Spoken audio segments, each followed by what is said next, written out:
যুক্তরাষ্ট্রের কাছে প্রথম টি-20তে হারার পর আজ সিরিজে দ্বিতীয় টি-20তে ৬ রানে হেরে বসল বাংলাদেশ। সেই সাথে যুক্তরাষ্ট্রের সাথে প্রথম জায়গায় সিরিজ হারের লজ্জা মাথায় নিল টাইগাররা। অপরদিকে যুক্তরাষ্ট্র রেকর্ডের পাতায় নাম লিখল প্রথমবারের মতো স্বীকৃত আন্তর্জাতিক কোনো ক্রিকেট দলকে সিরিজ পরাজিত করার গৌরব অর্জন করল।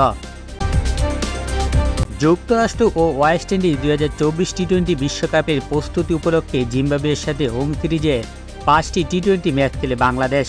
৫ ম্যাচের ৪টিতে জিতলেও ছিল না কোনো ভালো পারফরম্যান্সের আভাস।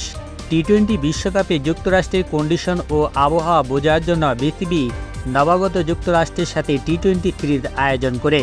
এটি মূলত টি-20 বিশ্বকাপের জন্য বাড়তি প্রস্তুতি ও কন্ডিশন ক্যাম্প করার জন্য, কিন্তু সেটি আর সফল হলো না। পরপর দুটি টি-20তে হেরে বসে বাংলাদেশ, যা বাংলাদেশের ক্রিকেট ইতিহাসের সবচেয়ে ন্যাক্কারজনক ঘটনা। হয়তো এমন লজ্জার কীর্তি আগে কখনো ঘটেনি।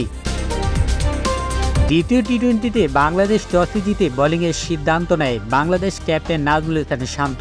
যুক্তরাষ্ট্র ব্যাটিং করে ১৪৫ রানের টার্গেট ছুড়ে দেয়।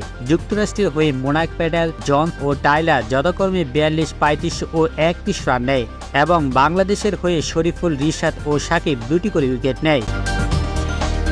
১৪৫ রানের টার্গেটে বাংলাদেশ ব্যাট করতে নেমে সৌম্য সরকার ০ রানে আউট হয়।